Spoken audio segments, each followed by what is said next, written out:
No niin. Lähdetään katsomaan verbin aikamuotoja ja niiden muodostamista.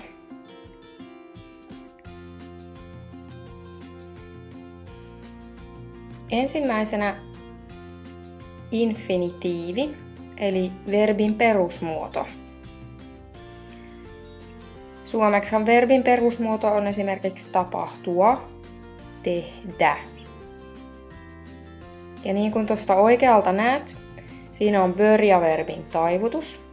Ja nyt siellä on tummennettuna harmaalla pohjalla tuon börja-verbin ensimmäinen muoto, eli börja. Infinitiivi eli perusmuoto on siis verbin ensimmäinen muoto.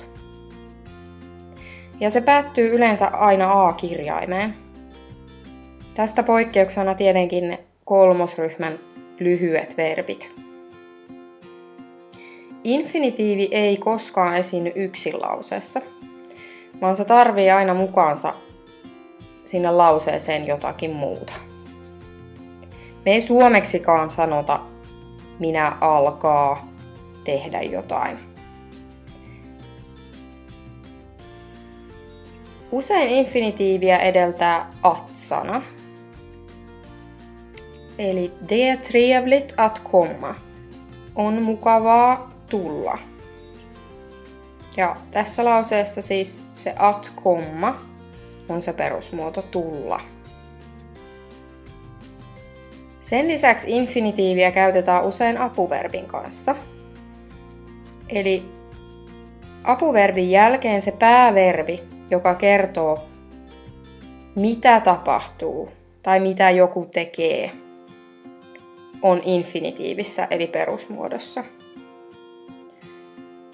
Siitä tässä esimerkkinä jag kan titta på TV. Voin katsoa televisiota. Ja jag vill inte städa mitt rum. En halua siivota huonettani. Ja nyt huomaat, että siellä on titta ja städa verbit perusmuodossa noiden apuverbien kan ja vill jälkeen. Mutta tässä tapauksessa sitä sanaa at ei sinne väliin tarvita. Lisäksi on olemassa apuverbin kaltaisia verbejä, jotka toimii aivan samalla lailla kuin apuverbit. Eli apuverbin kaltaisen verbin jälkeen se pääverbi tulee sitten infinitiivissä eli perusmuodossa, ja silloinkaan sinne väliin ei tarvita sitä at-sanaa. Siitä esimerkki jag brukar titta på TV. Minulla on tapana katsoa televisiota.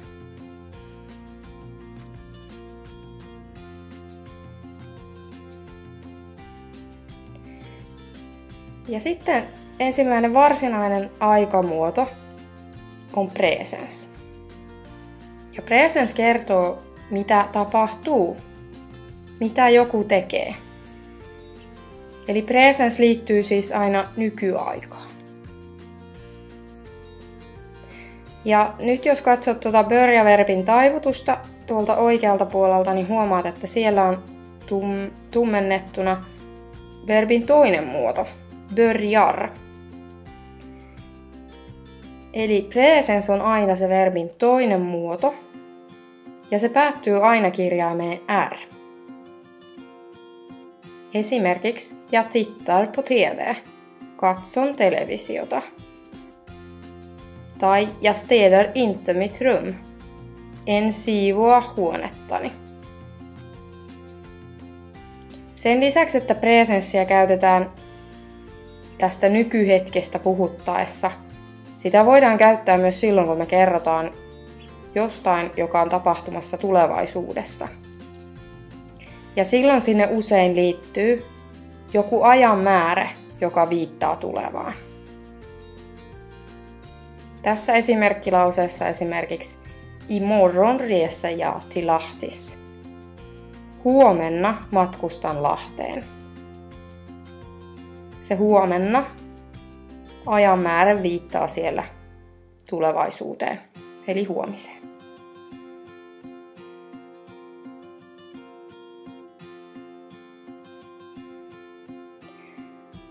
Seuraavaksi sitten imperfekti.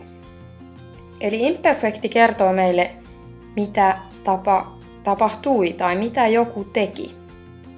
Eli se liittyy aina menneeseen aikaan. Ja tuolta oikealta huomaat, että börja-verbin taivutuksesta on nyt tummennettu se kolmas muoto, började. Eli imperfekti on aina verbin kolmas muoto. Esimerkkinä jag tittade på TV, katsoin televisiota, tai jag städade inte mitt rum, en siivonnut huonettani.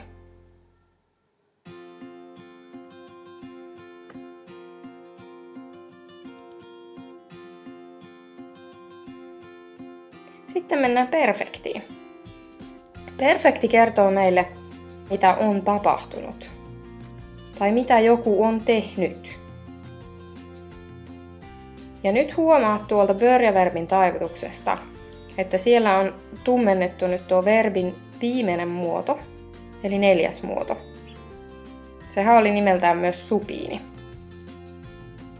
Ja supiini päättyy yleensä aina, tai siis itse asiassa aina T-kirjaimeen.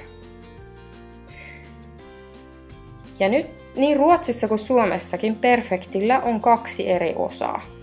Suomessa on tapahtunut. Ja Ruotsissa me saadaan tuo on verbistä har. Ja tapahtunut sen pääverbin 4. muodosta eli supiinista. Tämähän toimii aivan samalla lailla kuin englannissa.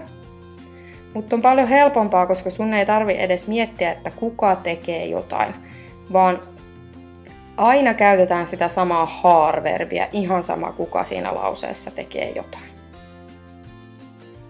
Perfektistä esimerkkinä jag har tittat på TV. Olen katsonut televisiota. Jag har inte städat mitt rum.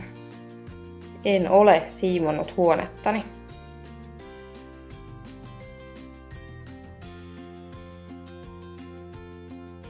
Ja viimeisenä aikamuotona pluskuvanperfekti. Pluskuvanperfekti kertoo, mitä oli tapahtunut, mitä joku oli tehnyt. Eli on kyseessä vielä kaukaisempi aika kuin perfektissä. Ja nyt pluskuvanperfekti ei eroa hirveän paljon perfektistä. Huomaat taas, että börja verbin viimeinen muoto on tummennettu, eli börjat, supiini. Sitä tarvitaan tässä ihan samalla lailla kuin perfektissäkin. Ja nyt se ero on vaan se, että kun perfekti oli on tapahtunut, niin pluskuvanperfekti oli tapahtunut, jolloin me saadaan se oli siitä samasta har-verbistä, mutta meidän pitää valita siitä vielä mennyt aikamuoto, eli hade. Oli saadaan siitä hade-apuverbistä ja tapahtunut verbi supiinista, eli 4. muodosta. Eli esimerkiksi jag hade tittat på TV. Olin katsonut televisiota. Tai jag hade inte städat mitt rum. En ollut siivonnut huonettani. Ja nyt vielä huomaat, että näissä 2 viimeisessä aikamuodossa, koska on 2 eri verbiosaa, niin normaalisti se inte, jos siellä on kieltosana, tulee päälauseessa näiden 2 eri verbin väliin.